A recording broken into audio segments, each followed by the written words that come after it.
All right, welcome back. Today we're doing something a little different. We're not just looking at an article, we're actually unlocking a sealed digital case file. It's called the TruthCore Record, and let me tell you, it's packed with some pretty serious allegations. So let's get right into it. So, how does a simple hospital visit spiral into what looks like a digital crime scene? That's really the big question here, the one at the very heart of this document. It's this wild intersection of medical rights, constitutional law, and even digital forensics. It really sets the stage for this whole conflict, which, as we'll see, plays out over several days and has some pretty major consequences. Okay, so right off the bat, before we even get to the first piece of evidence, the document itself hits us with this. The record is now locked. This isn't just a bunch of random notes somebody jotted down. No, this is a secured, verified record. It's sealed with something called a 5-point verification protocol. Just hearing that tells you the stakes here are, well, they're incredibly high. All right, so the document calls itself a TruthCore Record. What does that even mean? Well, think of it like a personal, super secure digital black box. It's cryptographically sealed, and it's designed to log every single event, creating a bulletproof timeline for a potential legal fight. So as we go through this, it's like we're looking right over the shoulder of someone who's building their case piece by piece. So who are the main players in this story? It's pretty straightforward. On one side, you have the subject, a man named Donald Matthew Varnadoe. And on the other, you have the institution, Mercy Hospital. Pretty much everything we're about to unpack revolves around the interactions between these two. Now, the timeline is super important to understanding what's going on. The record says it all kicked off on January 11th, 2026. But it wasn't a one-day thing. The key events, the really contentious stuff, allegedly happened over the next few days, until the whole situation ended on January 15th. That multi-day span, it's absolutely central to the allegations we're about to get into. Okay, let's get to the real meat of this document. It's a section structured as something called a dragnet inquiry. It's a fancy term, but it basically means this is where all the specific actions that form the basis of the complaint are logged. It's presented like a super methodical collection of evidence. And before we even get into the nitty-gritty, the record throws out a big number, 94 hours. Up to 94 hours. That's the maximum amount of time this person was allegedly held against their will. We're talking just shy of 4 full days. It's a lot. So the record breaks down all the grievances into 4 main buckets. First, there's the involuntary detainment itself, basically being held unlawfully. Second, the seizure of digital devices, which gets into data privacy. Third, and this one's pretty serious, the alleged use of a chemical restraint. And finally, a supposedly falsified sedation report. So yeah, let's dig into these. Now that term I just mentioned, chemical restraint, that is a very heavy term in any medical context. It's really important we're all on the same page about what it means. It's when medication is used just to control someone's behavior or stop them from moving, not as part of a standard treatment for their condition. That distinction is absolutely critical. And to make this point, the record gives this chillingly specific detail. It alleges that a medication cocktail was delivered in milky apple juice. Think about that. It's such a strange, specific detail that it makes this abstract accusation feel suddenly very, very real. So, okay, those are the alleged actions. But what makes them actually illegal?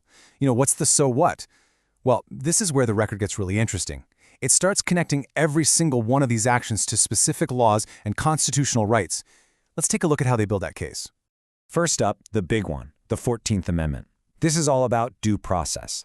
Basically, the law says you can't just hold someone indefinitely without a judge signing off on it. But the record claims that's exactly what happened here, that the subject was held for that 72 to 94-hour period with no judicial court order, no legal oversight at all. And the case keeps building.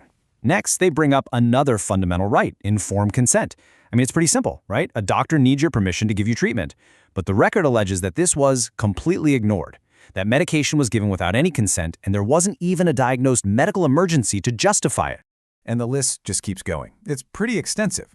The record flags potential violations of the 4th and 14th Amendments, that's due process and unreasonable seizure. But then it gets into federal statutes, like computer fraud and making false statements. And on top of that, it even brings in the Americans with Disabilities Act and the charge of medical battery. They're really throwing the book at this. Okay, so now we're going to pivot a little bit, because this is the part of the story that makes it so modern. The allegations aren't just about what happened to a person's physical body. It's also about what happened to their digital life, Their data, their devices, everything. And the record has this really memorable name for the alleged digital tampering. It calls it the hot potato manipulation. You can just picture it, right? It sounds like someone frantically trying to alter or just get rid of digital evidence before anyone could find it.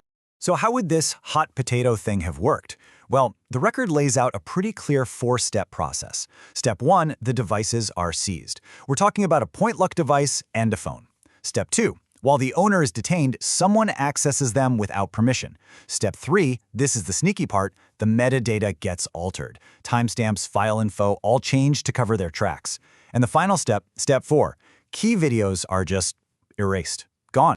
But why? I mean, why go to all that trouble? What's the motive behind all this alleged digital forgery? Well, the document points to a very specific reason: to stop Donald Varnado from filing a corporate annual report for his business, DeVarchio Designs Co., before the deadline. And that brings us to the final section of this record. After laying out all the events, all the allegations, and all the evidence so methodically, the document finally reveals what its ultimate purpose is. So you have to ask yourself, after all of this meticulous documentation, what's it all for? It's clearly a carefully constructed arsenal of information. But, for what battle? The answer, according to the record itself, is to prepare a counterstrike.